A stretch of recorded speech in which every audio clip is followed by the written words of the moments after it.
The morning sun cast long shadows across the pristine corridors of the Galactic Academy on Nexus Prime, where representatives from dozens of species gathered to learn about interstellar diplomacy and trade. The Academy stood as a symbol of unity among the civilized races, its crystalline towers reaching toward the purple sky like fingers of hope. Marcus Chen walked these halls with the casual confidence that seemed to characterize all humans, though to his alien classmates, his very presence was both fascinating and terrifying. At 6 feet tall with dark hair and calm brown eyes, he appeared unremarkable by human standards. But, to the other species in the Academy, he was a walking reminder of why humans were classified as a Class 7 Deathworlder species. The classification wasn't meant as an insult. It was simply a fact. Humans came from Earth, a planet so hostile that most galactic species would die within hours of setting foot on its surface. The gravity was crushing, the atmosphere was corrosive, the weather patterns were catastrophic, and the native lifeforms were universally aggressive. That humans had not only survived but thrived on such a world made them objects of both admiration and fear throughout the galaxy. In the Academy's advanced xenobiology classroom, Professor Vextari, a tall, graceful Etherian with translucent blue skin and, for delicate arms, was conducting her morning lecture. Her species was known for their advanced medical knowledge and peaceful nature. They had eliminated violence from their society over 3,000 years ago and viewed any form of aggression as a mental illness to be treated with compassion. Today we will discuss the fascinating adaptations that allow various species to survive in hostile environments, Professor Vextari said, her melodious voice carrying easily through the circular amphitheater. Her large, silver eyes swept over the diverse collection of students.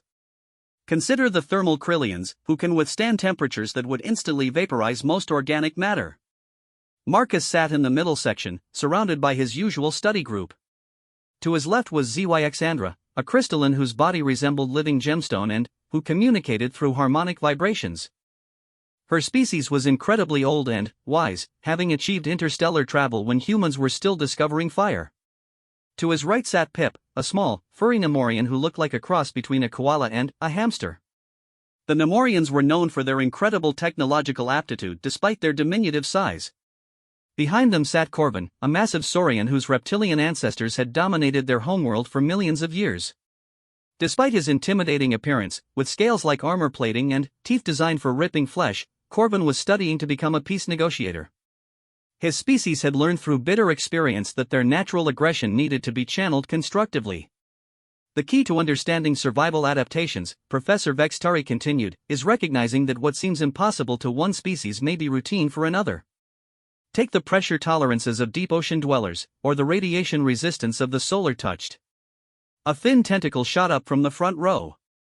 It belonged to Kethmori, an aquatic deepworlder whose tank suit allowed him to attend surface classes. Professor, what about the psychological adaptations? Some species develop mental characteristics that help them survive harsh conditions. An excellent question, the professor replied. Mental resilience is indeed crucial. The ability to remain calm under extreme stress, to think clearly when facing mortal danger, to make split-second decisions that mean the difference between life and death. These traits are often just as important as physical adaptations. Pip squeaks softly to Marcus, is it true that humans can stay awake for days when they need to? Marcus smiled, keeping his voice low. Some of us can. My grandfather once stayed awake for 4 days straight during a hurricane rescue operation. Xandra's crystalline body hummed with curiosity. Your species' endurance capabilities are legendary. We have studied the accounts of humans crossing frozen wastelands and surviving in deserts for weeks. Evolution's a harsh teacher, Marcus replied simply. Earth doesn't give you many second chances. Professor Vextari was now discussing the social structures that evolved among cooperative species when a sharp alarm pierced the air. The sound was unlike the usual drill signals, this was the emergency alert that every student had been taught to recognize but hoped never to hear. Attention all students and faculty, came the announcement over the Academy's communication system. The voice belonged to Director Havek, but it carried a tension that made several students shift nervously in their seats. We have a security breach in Section 7. All classes are to shelter in place until further notice. This is not a drill. A collective murmur ran through the classroom as students from various species processed this information according to their cultural backgrounds. The Etherians like Professor Vextari immediately began stress-calming breathing exercises. The Nemorians huddled together, their small forms trembling slightly. The crystallines resonated with harmonic frequencies that helped center their thoughts. Marcus, however, did something that surprised his classmates. He pulled out his personal communicator and began quickly accessing the Academy's security feeds, his fingers moving with practiced efficiency. "Marcus," Professor Vextari said gently, "please put away your device. We should all remain calm and wait for instructions." "With respect, Professor," Marcus said, not looking up from his screen, "I want to know what we're dealing with." "Information is better than ignorance." Corbin leaned forward, his massive frame casting a shadow over the seats below. "What does your device show?" Marcus's expression grew serious as he studied the feeds. "Security breach in the residence quarter. Multiple casualties reported. Armed intruder moving toward the academic section." He paused, his jaw tightening slightly. "It looks like we're dealing with a Ravager." The temperature in the room seemed to drop several degrees. Ravagers were among the most feared criminals in the galaxy, individuals who had undergone illegal genetic and cybernetic modifications that enhanced their physical capabilities while destroying their capacity for empathy or reason. They were living weapons, created by underground organizations and sent out to spread terror. "A Ravager?" Pip's voice was barely a whisper. "But they're supposed to be extinct. The Galactic Council eliminated the last of the modification labs decades ago." "Apparently not all of them," Marcus said grimly. He looked up at Professor Vextari, whose blue skin had taken on a pale, almost transparent quality. "Professor, we need to secure this room. The standard lockdown procedures won't stop a Ravager." Professor Vextari's 4 hands fluttered uncertainly. "The Academy security forces will handle this situation. We are not equipped to deal with such violence." "The Academy security forces are trained for handling student disputes and minor theft," Marcus replied, standing up. "They're not prepared for this." ZYXandra's harmonics took on an urgent frequency. "Marcus speaks truth. Our research indicates that Ravagers possess strength equivalent to heavy industrial equipment and pain tolerance that makes them nearly unstoppable once they begin an attack." The sound of distant screaming drifted through the Academy's ventilation system, followed by the unmistakable noise of something heavy being thrown against a wall. Several students whimpered, and Professor Vextari's hands began to shake. Marcus walked to the front of the classroom and began examining the door's locking mechanism. "This won't hold for more than a few seconds against a Ravager. We need to create additional barriers." "What do you propose?" Corbin asked, his predatory instincts beginning to surface despite his peaceful intentions. "We move the heavy tables against the door. Create a funnel that forces any intruder to approach from a single direction. Set up defensive positions using the lab equipment as cover." Marcus's voice was calm and methodical, as if he were discussing homework rather than preparing for a life-or-death situation. The other students stared at him in amazement. While they were paralyzed by fear, the human was already planning their defense. "Marcus," Professor Vextari said, her voice trembling, "violence is not the answer. Perhaps we can reason with this individual." Marcus turned to look at her, and, for a moment, his classmates saw something in his eyes that reminded them exactly what kind of world had shaped humanity. It wasn't cruelty or aggression, it was the cold, practical understanding of a predator who had learned that sometimes violence was the only answer. "Professor," he said gently, "Ravagers have had their capacity for reason surgically removed. You can't negotiate with something that's been programmed to kill."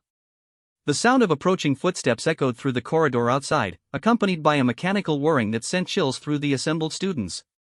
Whatever was coming toward them moved with purpose and speed. Pip squeaked in terror and scrambled under one of the lab tables.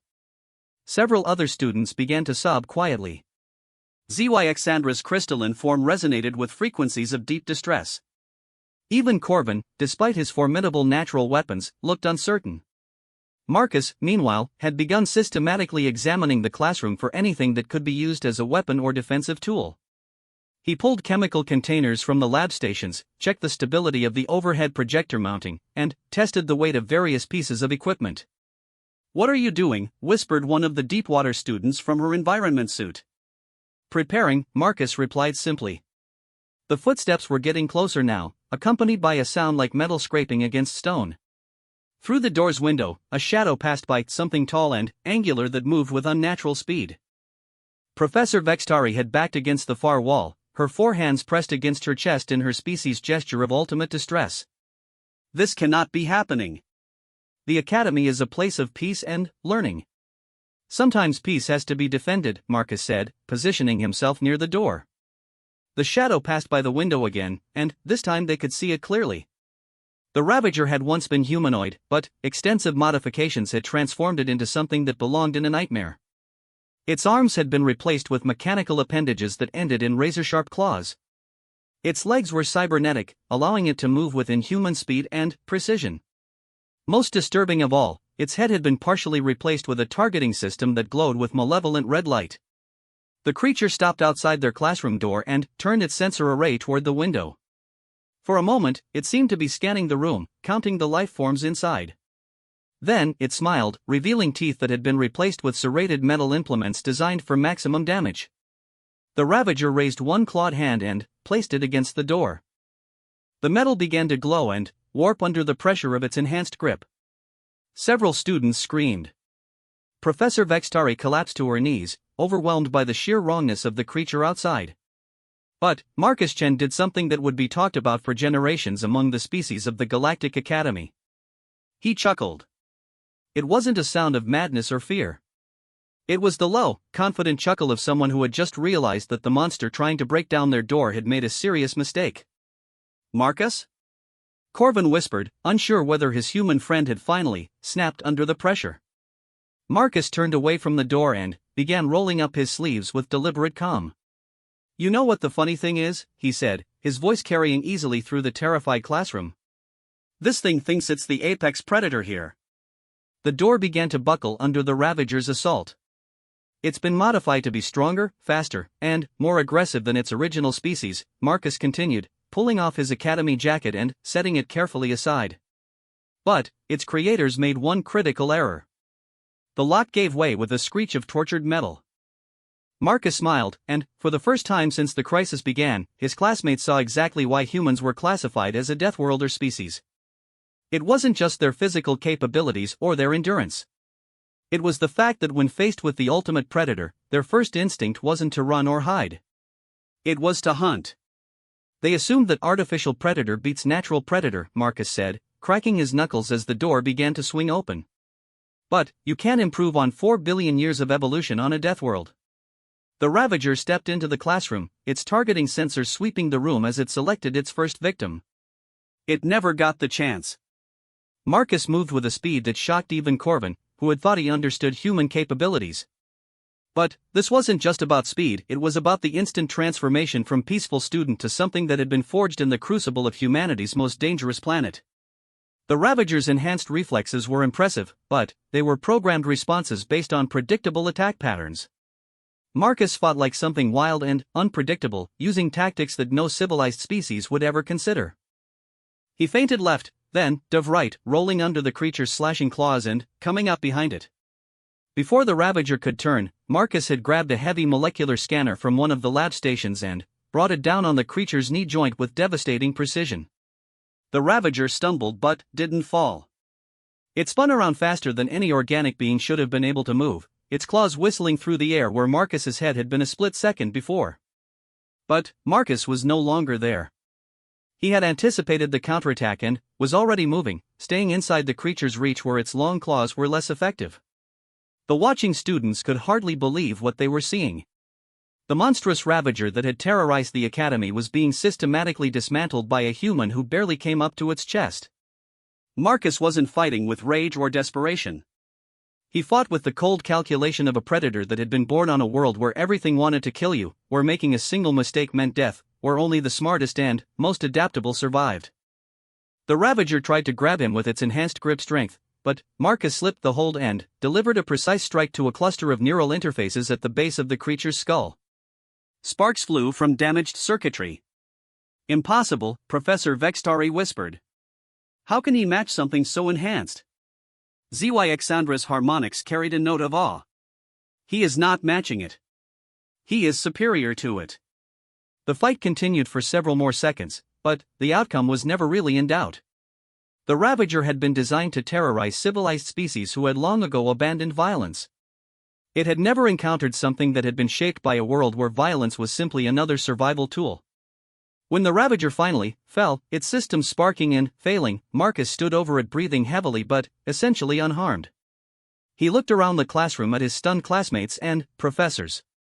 "Sorry about the mess," he said, straightening his shirt. "Is everyone okay?" The silence stretched for several heartbeats. Then, Corvin began to laugh, a deep, rumbling sound that spoke of respect and admiration. "Human," the massive Saurian said, "your species continues to amaze us." Marcus helped Professor Vextari to her feet, his manner gentle and reassuring. "It's over now, Professor. The Academy should be safe."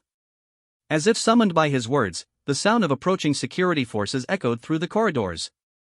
The crisis was ending, but the questions it raised would linger for much longer. How had a Ravager penetrated the Academy's security? Who had created it and why? And, perhaps most importantly, what did this incident reveal about the delicate balance of power among the galaxy's species? But those were questions for another time. For now, Marcusjan sat back down at his desk and pulled out his notes, ready to continue the interrupted lesson on survival adaptations. After all, class wasn't over yet. The aftermath of the Ravager incident transformed the Galactic Academy overnight. What had been a place of peaceful learning became the center of the most intensive security investigation in the institution's 3-century history. The corridors that had once echoed with scholarly discussions now buzzed with the controlled chaos of forensic teams, security analysts, and government investigators from a dozen different species. Marcus found himself at the center of it all, though not entirely by choice. The security footage of his confrontation with the Ravager had been analyzed frame by experts who couldn't quite believe what they were seeing. The fact that an unenhanced human had defeated a creature designed to be the ultimate killing machine raised questions that went far beyond simple Academy security.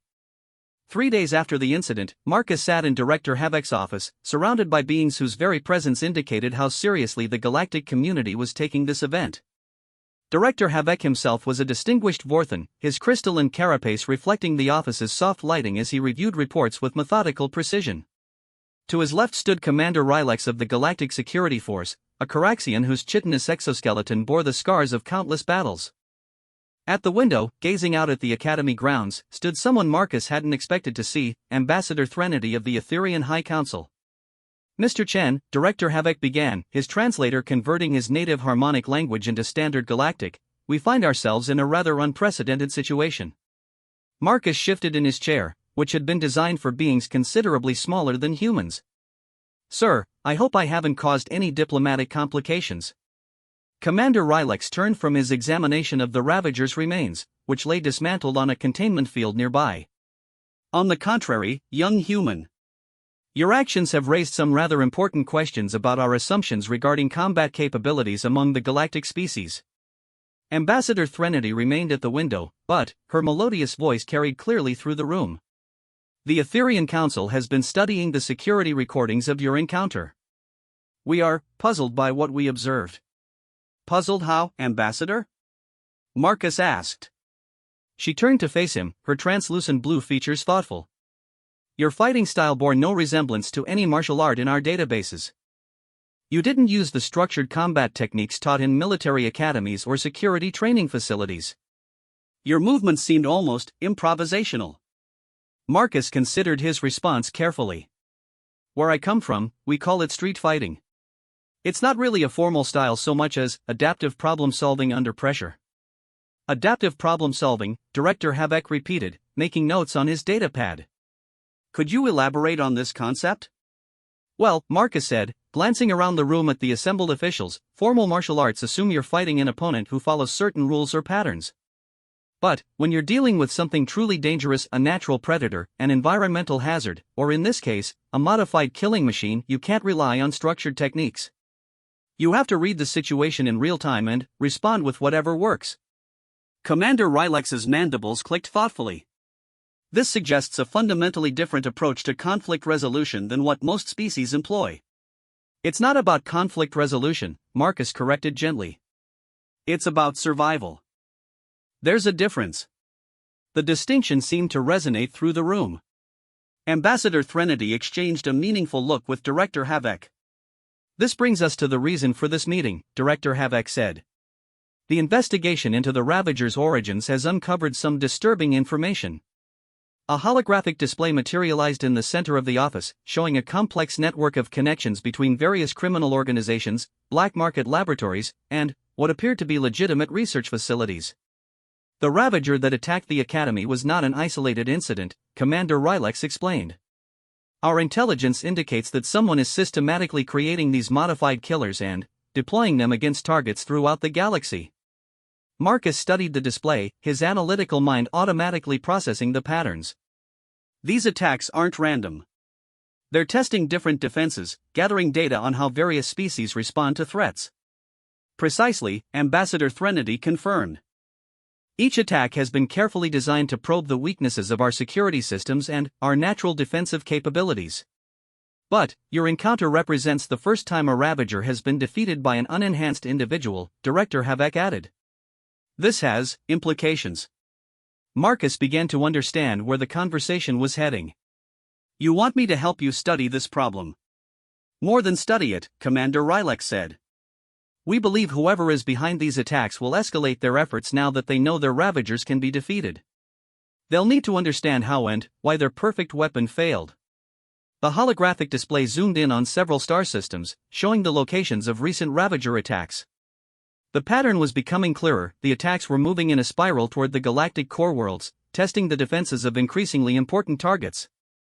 The next logical target, Ambassador Threnody said quietly, would be the Galactic Council chambers on Centris Prime. The weight of that statement settled over the room like a heavy blanket. The Galactic Council was the governing body that maintained peace and stability throughout known space. An attack on the Council chambers wouldn't just be terrorism, it would be a declaration of war against galactic civilization itself. What exactly are you asking me to do? Marcus inquired. Director Havek leaned forward in his chair. We're asking you to continue your education here at the Academy, but with a specialized focus. You would work with our security teams to develop new defensive protocols based on your unique approach to threat response. Additionally, Commander Rylex added, we would like you to train select volunteers from various species in these adaptive survival techniques. Marcus raised an eyebrow. You want me to teach aliens how to fight like humans? We want you to teach them how to think like humans when facing a threat, Ambassador Threnody clarified. Your species' approach to problem-solving under extreme pressure appears to be fundamentally different from our own. The conversation was interrupted by a soft chime from Director Havek's communication system. Sir, came the voice of his assistant, the student delegation is here for their appointment. Director Havek nodded to the others. Please, send them in. The office door slid open to admit Marcus's classmates from the xenobiology course. Corvin ducked his massive frame through the doorway, followed by the floating tank that contained Kethmori. Zyxandra's crystalline form chimed softly as she entered, while Pip scampered along behind, his small form nearly invisible among his larger companions. We apologize for the interruption, Corvin said, his deep voice respectful but determined. But, we felt it was important to be part of this discussion. Commander Rylex's compound eyes focused on the diverse group. This is highly irregular. These proceedings involve classified security matters. With respect, Commander, Zyxandra said, her harmonic voice carrying undertones of ancient authority, we were present during the incident. We witnessed capabilities that challenge our fundamental understanding of species interactions. Pip squeaked up from near the floor, plus, Marcus is our friend. If he's going to be involved in something dangerous, we want to help. Ambassador Threnody smiled, the expression somehow both sad and proud. Young Nemorian, what you propose would require courage that your species has never been asked to demonstrate. Our species built the first interstellar communication networks, Pip replied with surprising firmness. We've been quietly helping hold the galaxy together for centuries. Maybe it's time we did it less quietly. Kethmori's aquatic form pulsed with bioluminescent patterns that his translator converted to speech. The deep currents carry news of unrest in the outer systems. Something moves in the darkness beyond our normal perception. If this threat is real, it will eventually reach all of us. Marcus looked around at his friends, seeing the determination in their various features. These beings had been shaped by very different evolutionary pressures than humans, but they possessed something that couldn't be measured in combat effectiveness or physical capability, loyalty. Director, Marcus said, if I'm going to be involved in this, I want them to be part of it too. Absolutely not, Commander Rylex said immediately. These individuals have no combat training, no security clearance, and no relevant experience. They have something more valuable, Marcus countered. They understand how different species think and react under pressure. If we're really dealing with an enemy that's targeting the entire galactic community, we need perspectives from the entire galactic community. Director Havok considered this, his crystalline features refracting the office lighting in complex patterns. There is precedent for civilian consultants in matters of galactic security. But it would require extensive background checks and security protocols. More importantly, Ambassador Threnody added, it would place you all in considerable danger. The entities behind these attacks have demonstrated a willingness to target innocent civilians. Corvin's massive frame straightened to its full height. Ambassador, my species evolved as apex predators. We understand danger. But we also understand that some threats can only be faced together. The conversation continued for another hour, covering security protocols, training requirements, and the logistics of involving civilian students in a galactic security operation. Throughout it all, Marcus found himself impressed by his friend's commitment and disturbed by the growing scope of the threat they were facing. When the meeting finally concluded, the group had been granted provisional consultant status, pending security clearances and specialized training. They would work with Academy Security to develop new defensive protocols while continuing their regular studies as cover for their activities. As they left Director Havok's office, Marcus's personal communicator chimed with an incoming message. The sender's identification was encrypted, but the message itself was chillingly simple: impressive demonstration in the classroom, human. But that was just the beginning. Enjoy your small victory while you can. Marcus showed the message to his friends, watching as each of them processed the implications in their own way. Corvin's predatory instincts surfaced, his eyes narrowing as he scanned the corridor for threats. Zyxandra's crystalline form resonated with frequencies that indicated deep concern. Pip's small form trembled slightly, but his eyes remained determined. So they know about you specifically now, Kathmori observed, his bioluminescent patterns flickering with patterns that suggested tactical thinking. This complicates the situation. It also gives us an advantage, Marcus replied. They're focused on me, which means they might underestimate the rest of you. They made their way back toward the dormitory section, passing through corridors that had been subtly reinforced since the attack. Additional security scanners hummed quietly at regular intervals, and Marcus noticed that several Academy staff members now carried emergency beacons. Marcus, Pip said quietly, can I ask you something? Sure. When you were fighting that thing, you didn't look scared at all. How do humans do that? Marcus considered the question as they walked. It's not that we don't feel fear. Fear keeps you alive. But, on Earth, if you let fear paralyze you, you die. So we learn to use fear as information instead of letting it control us. What kind of information? Zyxandra asked. Fear tells you what's dangerous and how dangerous it is. Once you know that, you can make better decisions about how to respond. They reached the dormitory common area, where other students were gathered around holographic displays showing news feeds from across the galaxy. The reports were troubling. More Ravager attacks had occurred on 3 different worlds in the past 24 hours. Each attack had been more sophisticated than the last, suggesting that whoever was orchestrating them was learning and adapting. Look at this, called out Veshtar, a young Etherian whose blue skin was pale with distress. The attack on Kepler Station. 12 casualties and the entire research facility destroyed. Marcus studied the footage, noting the patterns of destruction and the efficiency of the assault. This wasn't random vandalism. They were looking for something specific. The research data, Corvin rumbled.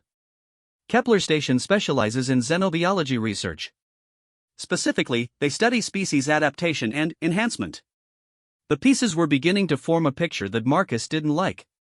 Someone was gathering information about the biological capabilities of various galactic species, using Ravager attacks as both research tools and weapons of terror.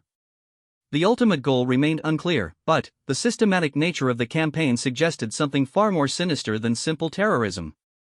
As the evening wore on and the common area gradually emptied, Marcus found himself alone with his core group of friends. They sat in comfortable silence, each lost in their own thoughts about the challenges ahead. Finally, Kathmori broke the silence. Marcus, there's something you should know about the deep water species. We have capabilities that most surface dwellers are unaware of. What kind of capabilities? Echolocation that can penetrate most forms of concealment. Pressure tolerance that allows us to survive in environments that would crush other beings. And, most importantly, we can sense electrical activity from considerable distances. Marcus looked at his aquatic friend with new interest. That could be incredibly useful for detecting hidden ravagers. That's what I was thinking. And, I suspect each of our species has capabilities that might be relevant to this situation, things that wouldn't be obvious from standard academic profiles. Pip nodded enthusiastically. Nemorians are really good at getting into small spaces and accessing computer systems. We design most of the galaxy's information networks, so we know how to move through them unseen. My people see light across a much broader spectrum than most species, Zyxandra added. We can detect energy signatures that are invisible to standard sensors. Corvin's smile revealed teeth that had been designed for tearing flesh. And, Saurians are much better hunters than most civilized species, remember. We've spent so long being diplomats that everyone forgets we were apex predators for 50 million years. Marcus felt a familiar sensation, the same feeling he did just before the Ravager broke down the classroom door. It was the moment when chaos resolved into clarity, when random elements suddenly formed a coherent pattern. I think I understand what's really happening here, he said slowly. Whoever is behind these attacks isn't just testing our defenses. They're cataloging our capabilities. They want to know exactly what each species can do before they make their real move. But, why? Pip asked. What could they possibly gain from that information? Marcus's expression grew grim as the full scope of the threat became clear. They're not planning to defeat us. They're planning to replace us. The implications of that statement would keep them all awake for the rest of the night, planning and preparing for a conflict that none of them fully understood yet. But one thing was becoming clear: the galaxy was about to face a threat unlike anything it had ever encountered, and the only hope of stopping it might lie in the most unlikely alliance of species ever assembled. The next morning would bring new challenges, new revelations, and the beginning of a journey that would take them far from the safety of the Academy and into the heart of a conspiracy that threatened the very fabric of galactic civilization. But tonight, they had each other, and, for now, that would have to be enough.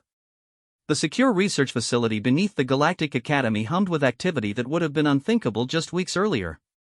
What had once been storage areas for historical artifacts had been converted into a state-of-the-art analysis center, complete with quantum computers, molecular scanners, and containment fields that could hold samples of the most dangerous substances in the galaxy. Marcus stood before a holographic display that showed the dismantled Ravager in three-dimensional detail, its various components highlighted in different colors to indicate their function and origin. Beside him, Dr. Kethril, a renowned Vorthan xenobiologist, manipulated the display with precise movements of her crystalline appendages. The organic components are fascinating, Dr. Kethril observed, her harmonic voice tinged with professional admiration and ethical revulsion.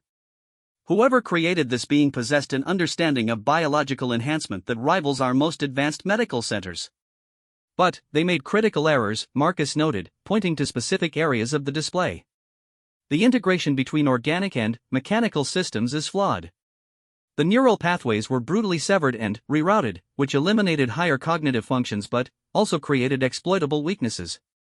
Dr. Kethril's carapace shifted to a deeper shade of amber, indicating surprise. You can identify neural pathway modifications? Basic human anatomy includes a lot of neurology, Marcus explained. When you live on a world where brain injuries from accidents or predator attacks are common, you learn to recognize the signs. Across the laboratory, his friends were each working with specialists from their respective fields. Corvin was demonstrating saurian hunting techniques to a group of security analysts who were trying to understand how predatory instincts translated into tactical advantages. His massive frame moved with surprising grace as he explained how to track prey by reading subtle environmental cues. The scent trail is only part of the information, he was saying, his deep voice carrying easily through the lab. You must also read the displacement of air, the pattern of disturbed vegetation, the rhythm of movement that each species unconsciously follows. Pip, meanwhile, was interfaced with the Academy's computer systems through a specialized neural link that had been designed specifically for Nemorian physiology. His small hands moved across holographic keyboards with blinding speed as he traced the data signatures that the Ravager attacks had left across the galactic information networks. Found another one, he called out excitedly. There was a data burst transmitted from the Ravager's location approximately 3 minutes before the attack began. Someone was giving it final targeting instructions.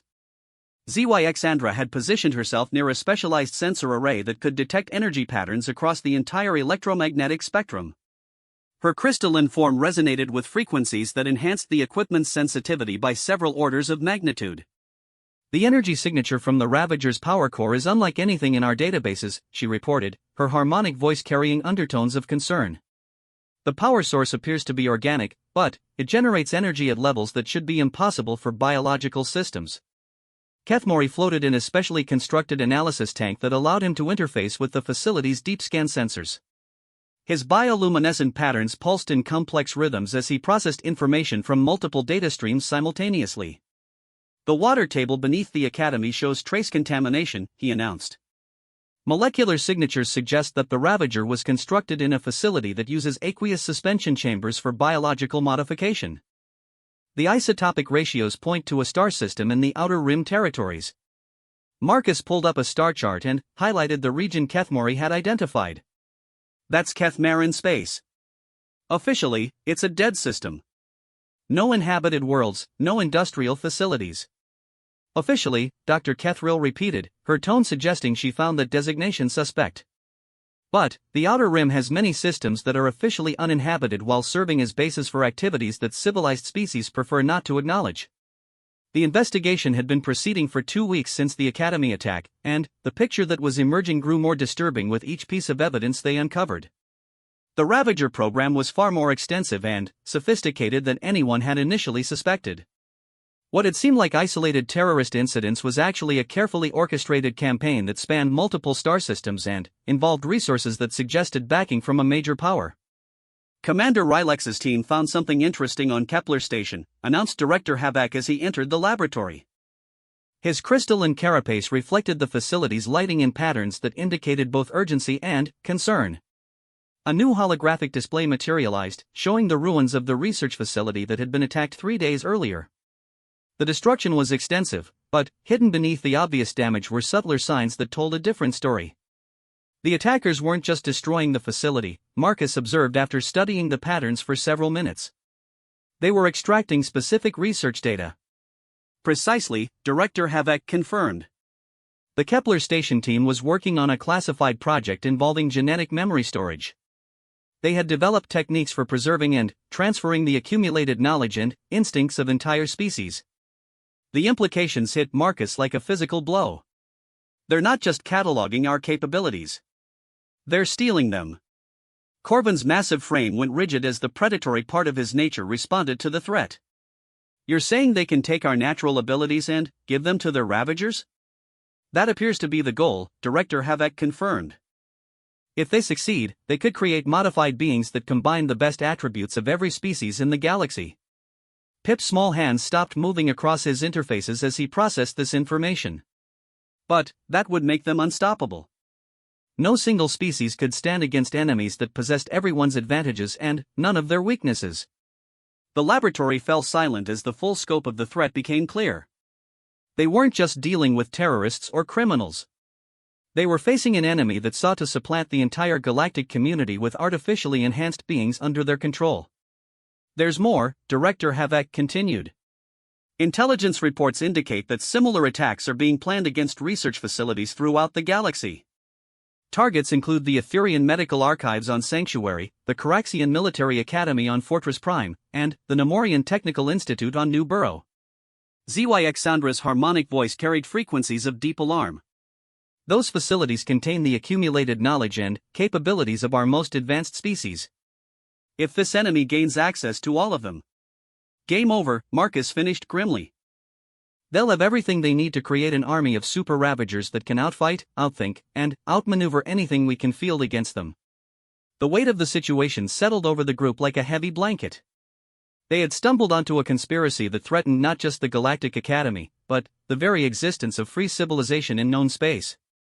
What can we do? Pip asked, his small voice barely audible in the vast laboratory. Marcus looked around at his friends, seeing the same determination in their various features that had brought them together during the classroom attack. We stop them. How? Corvin asked. We're students, not soldiers. That's exactly why we might be able to stop them, Marcus replied. They're planning for conventional resistance from official military and security forces. They're not expecting a response from the academic community. Dr. Kethrill's carapace shifted to a pattern that indicated thoughtful consideration. What do you propose? Marcus walked to the center of the laboratory and activated the main holographic display. A three-dimensional map of the galaxy appeared, with the locations of various attacks and target facilities highlighted in red. They've been moving in a pattern, he said, tracing connections between the various sites. Each attack builds on information gathered from the previous ones. They started with isolated targets to test their ravagers, then moved to research facilities to gather specific capabilities. The pattern suggests their next target will be a major population center, Kethmori observed, his bioluminescent patterns flickering with analytical precision. Somewhere with both strategic importance and a large concentration of diverse species. Pip's interfaces chimed as he cross-referenced the pattern with galactic shipping schedules and political calendars. The Galactic Trade Summit on Meridian Station. It's scheduled to begin in 6 days, and it will have representatives from every major species. Marcus nodded grimly. Perfect target. Maximum diversity for genetic sampling, high symbolic value for psychological impact, and enough chaos to cover their real objective. Which is? Dr. Kethrill asked. The Galactic Council's emergency protocols, Marcus replied. During a major crisis like a terrorist attack on the Trade Summit, the Council would activate their emergency response procedures. All the key decision-makers, all the critical information, all the command codes for the galaxy's defense forces would be centralized in one location. The pieces of the conspiracy were falling into place with terrifying clarity. The entire Ravager campaign had been designed to force the galactic government into a defensive posture that would make them vulnerable to a single, decisive strike. We have to warn the authorities, Zyxandra said. And we will, Marcus agreed. But we also have to assume that our enemies have infiltrated those same authorities. They've been planning this for years, possibly decades. They'll have people in place to ensure that any warnings are ignored or suppressed. Director Havok's crystalline features reflected patterns of deep concern. What alternative do you propose? Marcus manipulated the holographic display to show the route between the Academy and Meridian Station. We go there ourselves. We gather evidence of the planned attack, identify the infiltrators, and stop them before they can implement their final phase. That's suicide, Commander Rylex's voice came from the laboratory entrance as the security chief strode into the room. You're talking about 6 students and a handful of researchers going up against an enemy that has defeated every military force they've encountered. No, Marcus corrected. I'm talking about 6 individuals who represent capabilities that this enemy hasn't encountered before. They've tested their Ravagers against conventional military responses, but they've never faced the kind of adaptive problem-solving that comes from being trained in a truly diverse academic environment. Corvin's predatory grin revealed teeth that glinted in the laboratory lighting. Plus, they're expecting to face official resistance following official protocols. They're not expecting a hunting pack. Commander Rylex looked around the group, his compound eyes taking in each member before settling on Marcus. Even if I accepted the logic of your proposal, which I don't, you lack the authority to undertake such an operation. Actually, came a familiar melodious voice from the laboratory entrance, they do have that authority. Ambassador Threnody entered the laboratory, but she was no longer alone. Behind her walked figures that made even Commander Rylex straighten to attention, Admiral Vexthal of the Galactic Defense Fleet, High Counselor Zareth of the Etherian Collective, and, most surprisingly, Elder Mordain of the Crystalline Hierarchy. Elder Mordain's ancient form chimed with frequencies that spoke of wisdom accumulated over millennia. The Crystalline Hierarchy has monitored the situation with growing concern. Our deep-time analysis indicates that conventional military responses will fail. Admiral Vexthal's scarred carapace bore the marks of countless battles. The Defense Fleet agrees. Our simulations show that the enemy has accounted for every standard tactical response. They've been studying us too long and too well. Therefore, High Counselor Zareth said, her ethereal voice carrying the authority of the galactic government, the Council has voted to authorize an unconventional response. You will be given provisional authority to investigate and neutralize this threat using whatever methods you deem necessary. Marcus felt the weight of responsibility settling on his shoulders. They were no longer students playing at being investigators.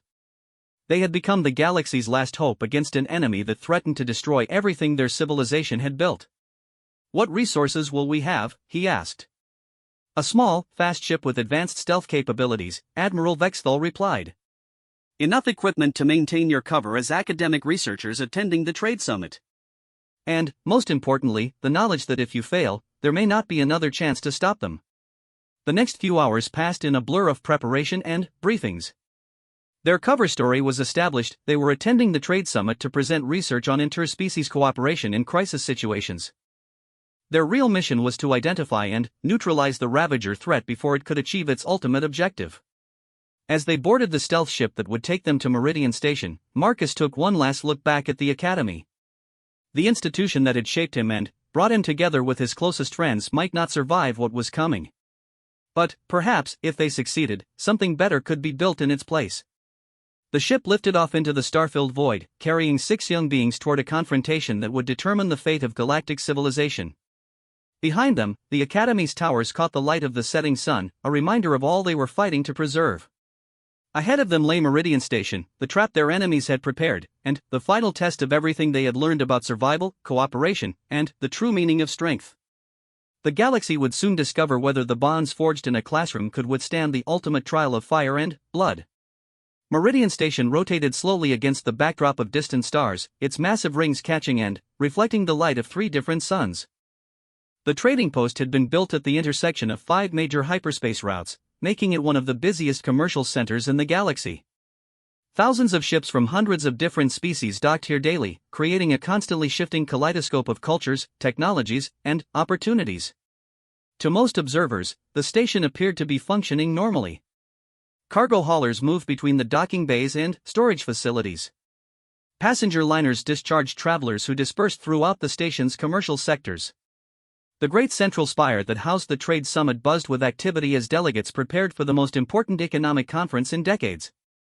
But Marcus and his team saw signs that others missed. Their stealth ship, disguised as a small academic research vessel, had approached the station along a trajectory that allowed them to scan for anomalies without drawing attention. What they found confirmed their worst fears. "Energy readings are all wrong," Zyxandra reported from her position at the sensor array. "There are power signatures hidden throughout the station that don't match any registered systems." Kethmori's tank had been modified with additional sensor equipment that allowed him to detect minute vibrations through the station's structure. "Structural modifications in the lower levels. Someone has been installing heavy equipment without proper permits." Pip's small fingers flew across his interfaces as he infiltrated the station's information networks. "Security schedules have been altered. Guard rotations, surveillance protocols, emergency response procedures, everything has been subtly modified over the past 6 months." Corvin studied the docking bay assignments through the ship's viewports, his predatory instincts picking up patterns that spoke of coordinated movement. Too many ships with similar configuration profiles. They're trying to look random, but the distribution is artificial. Marcus synthesized the information, feeling the familiar clarity that came when chaos resolved into pattern. They're not just planning an attack on the trade summit. They're planning to take control of the entire station. Their ship docked without incident at a berth reserved for academic vessels.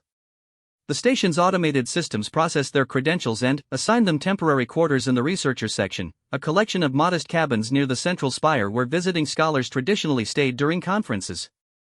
As they made their way through the station's corridors, Marcus was struck by the diversity of the crowd. Etherians glided past with their characteristic grace, their translucent blue forms radiating serenity.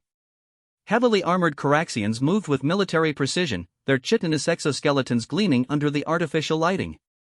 Small groups of Nemorians scurried between the legs of larger beings, their tiny forms somehow managing to avoid being trampled despite the chaos. It was beautiful, Marcus reflected. Representatives of dozens of species who had spent millennia learning to live and work together, united by common goals and mutual respect. The thought of this diversity being replaced by identical artificial beings made his jaw clench with determination. "Stay alert," he murmured to his friends. "Remember, they've been planning this for years. They could have people anywhere." Their first stop was the registration center for the trade summit. The massive chamber was filled with holographic displays showing trade statistics, resource availability charts, and economic projections for various sectors. Delegates from the major trading powers moved between information kiosks, gathering data that would inform their negotiations over the coming days. Pip separated from the group and approached a data terminal, ostensibly to review the conference schedule. In reality, his enhanced nervous system was interfacing directly with the station's computers, mapping hidden data pathways and identifying unauthorized access points. ZYXandra positioned herself near a group of crystalline delegates, her form blending naturally with theirs while her enhanced senses scanned for energy signatures that didn't belong. The harmonic frequencies she generated were tuned to detect the specific resonance patterns produced by Ravager technology. Corvin and Kethmori made their way to the observation deck that overlooked the central trading floor. Corvin's height advantage allowed him to scan the crowd for behavioral anomalies, while Kethmori used his aquatic senses to detect biochemical signatures that might indicate stress, deception, or artificial enhancement. Marcus himself headed for the conference center's administrative offices, where his human credentials would allow him to access areas that might be restricted to other species. His cover story as a researcher studying interspecies cooperation protocols gave him a legitimate reason to ask questions about security arrangements and emergency procedures. It didn't take long to find what they were looking for. "Got something," came Pip's voice through their encrypted communication channel. "There's a secondary computer network that's not showing up on any official schematics. It's been integrated into the station's infrastructure so carefully that it's almost invisible." "What kind of network?" Marcus asked, making his voice casual as a Vorthan administrator walked past his position. "Command and control system. Someone has built a parallel communication network that can override the station's primary systems. If they activate it, they could control life support, security barriers, even the docking bay force fields." ZYXandra's harmonic voice carried undertones of urgency. "I'm detecting Ravager energy signatures in the lower maintenance sections. Multiple sources, much more powerful than the unit we encountered at the Academy." Corvin's deep voice rumbled through the comm channel. "Confirmed. I'm seeing coordinated movement patterns among groups that should be acting independently. Security personnel, maintenance workers, even some of the trade delegates. They're all following the same behavioral script." The pieces were falling into place with terrifying precision. The enemy hadn't just infiltrated Meridian Station, they had taken control of it. The trade summit was proceeding exactly as scheduled, but it was proceeding according to their enemy's schedule, not the legitimate authorities. "We need to get to the lower levels," Marcus said, abandoning his casual tone. "If they have Ravagers positioned throughout the station, the attack could begin at any moment." They regrouped near a maintenance access point that Pip had identified as relatively secure. The small Nemorian had already disabled the security sensors in the immediate area, giving them a narrow window to access the station's hidden infrastructure. The maintenance tunnels beneath Meridian Station were a maze of pipes, conduits, and support structures that few beings ever saw. The air was thick with the smell of recycled atmosphere and industrial lubricants. Emergency lighting cast everything in a sickly green glow that made the shadow seem deeper and more threatening. They had been moving through the tunnels for only a few minutes when they encountered the first sign that their fears were justified. A section of corridor that should have contained only life support equipment instead housed a collection of stasis pods, each one containing a dormant Ravager. 12 units, Corvin counted, his predatory instincts automatically cataloging the threat. Each one is larger and more heavily modified than the Academy attacker. Kethmori's bioluminescent patterns flickered with patterns of deep concern. The stasis fluid contains genetic material from multiple species. They're not just enhanced, they're hybridized. Marcus studied the pods, noting the sophisticated life support systems and the wireless communication arrays built into each unit. They can be activated remotely. When the signal comes, all 12 will deploy simultaneously. "Signal from where?" ZYXandra asked. Pip was already interfacing with the pod systems, his enhanced nervous system tracing the communication pathways back to their source. Control center is 3 levels up, directly beneath the central spire. Heavily shielded, multiple redundant systems. "That's where the real enemy will be," Marcus said. "Not some distant coordinator, but someone who needs to be close enough to manage the final phase personally." They moved deeper into the station's hidden infrastructure, discovering more stasis pods, weapon caches, and modifications to critical systems. The scope of the conspiracy became clear. Their enemies had been preparing for years, positioning resources and personnel throughout one of the galaxy's most important installations. The control center, when they finally reached it, was a testament to careful planning and advanced technology. Banks of quantum computers processed data streams from thousands of sources throughout the galaxy. Holographic displays showed the positions of ships, the locations of key personnel, and countdown timers that indicated how little time remained before the final attack. At the center of it all stood a figure that made Marcus's blood run cold. The being had once been humanoid, but extensive modification had transformed it into something that combined the worst aspects of several different species. Its torso was elongated and covered in chitinous armor like a Caraxian's, but more angular and threatening. Its limbs had been replaced with mechanical appendages that ended in sophisticated manipulator arrays. Most disturbing of all, its head contained multiple sensory organs taken from different species, creating a nightmarish fusion of eyes, acoustic sensors, and electromagnetic detection apparatus. So, the creature said, its voice a synthesized harmony of tones from a dozen different languages. The human Deathworlder and his friends have found us at last. Marcus stepped forward, his friends flanking him in a formation they had practiced during their weeks of preparation. Call off the attack. Release the hostages. End this before more beings have to die.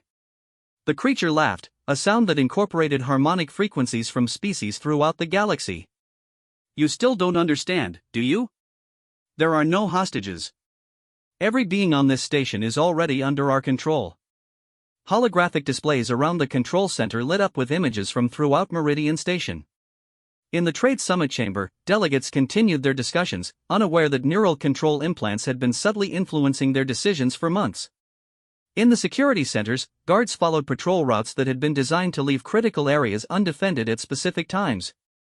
Even in the residential sections, civilians went about their daily routines while microscopic nanobots in the air recycling system slowly prepared them for neural subjugation. The Galactic Council will arrive within the hour, the creature continued. They will trigger their emergency protocols exactly as we predicted. And, when they centralize all decision-making authority into their crisis management system, that system will belong to us. Marcus felt the weight of the moment settling around him like a heavy cloak. Everything they had fought for, everything the galaxy had built over millennia of cooperation and growth, was about to be swept away by beings who saw diversity as weakness rather than strength. Why, he asked. Why destroy something so beautiful? Because it is weak, the creature replied. Because cooperation makes you vulnerable. Because individual species clinging to their unique characteristics prevent the galaxy from achieving its true potential. And what potential is that? Unity through perfection. Every being modified to optimal specifications. Every world functioning according to rational design. Every action serving the greater purpose instead of individual whims. The creature gestured to the displays showing the station's population. These beings waste their potential on trivial pursuits, personal relationships, inefficient emotional responses. We will free them from these limitations. Marcus looked around the control center, noting the positions of the automated defense systems, the locations of critical control nodes, and the structural weaknesses that might be exploited. His friends were doing the same, each of them using their species' unique capabilities to assess the tactical situation. There's one thing you don't understand, Marcus said, his voice carrying the quiet confidence that had sustained him through every crisis he'd faced. And, what is that, human? Marcus smiled, and, for a moment, every being in the control center was reminded of exactly why humans were classified as a Deathworlder species. It wasn't their physical capabilities or their endurance, though both were formidable. It was their absolute refusal to surrender, even when facing impossible odds. You assume that diversity makes us weak, Marcus said. But, you've spent so long studying our individual capabilities that you never learned how they work together. The attack began before the creature could respond. But, it wasn't the kind of coordinated military assault that their enemies had prepared for. Instead, it was something far more dangerous, the improvised, adaptive response of beings who had learned to trust each other completely. Pip vanished into the control center's computer systems, his small form slipping through maintenance conduits that had been designed for automated repair drones. Within seconds, he was interfacing directly with the quantum computers, using his species' intimate knowledge of galactic information networks to turn the enemy's own systems against them. ZYXandra positioned herself at the harmonic resonance point of the chamber and began generating frequencies that interfered with the sophisticated sensor arrays built into the creature's modified head. The cacophony of conflicting signals left it temporarily blind and deaf to the chaos erupting around it. Corvin moved with the fluid grace of an apex predator that had been given a target worthy of its capabilities. The automated defense systems had been programmed to counter military tactics, but they had no protocols for dealing with something that hunted by instinct rather than training. Kethmori, still in his mobile tank but now connected to the control center's environmental systems, began systematically altering the atmospheric composition throughout the chamber. The modifications were subtle but critical enough to disrupt the creature's artificial respiratory system without affecting the organic beings in the room. And Marcus himself did what humans did best. He adapted. The creature's multiple sensory organs gave it theoretical advantages over any single species, but Marcus had learned to fight alongside beings with capabilities he could never match. He didn't need to see across the entire electromagnetic spectrum. ZYXandra could do that. He didn't need to process multiple data streams simultaneously. Pip was handling that. He didn't need superhuman strength or speed. Corvin provided both. What Marcus brought to the fight was something that couldn't be artificially replicated, the ability to coordinate diverse capabilities into a unified response that was greater than the sum of its parts. The battle lasted less than 5 minutes. When it ended, the creature lay deactivated among the ruins of its control center, its various systems sparking and failing as Pip's infiltration programs systematically dismantled the network that had taken years to build. Throughout Meridian Station, stasis pods cracked open to reveal inert ravagers whose activation codes had been corrupted. Security systems reset to their original configurations. The neural control implants that had been influencing thousands of beings dissolved harmlessly as their command signals were replaced with deactivation codes. In the Trade Summit chamber, delegates continued their discussions, unaware that the fate of galactic civilization had just been decided in a maintenance tunnel far beneath their feet. Is it over? ZYXandra asked, her crystalline form still resonating with combat frequencies. Marcus looked around at his friends, seeing the same exhaustion and relief in their various features that he felt in his own bones. This part is. But there will be others. This kind of threat doesn't just disappear. Pip emerged from the computer systems, his small form trembling with fatigue. Found something interesting in their databases. This wasn't the only operation. They have cells like this throughout the galaxy. Then, we'll stop them too, Corvin said simply. All of them. Kethmori's bioluminescent patterns pulsed with patterns of determination. The galaxy survived because we learned to work together. We'll keep it that way. As they made their way back to the surface levels of Meridian Station, Marcus reflected on everything they had learned.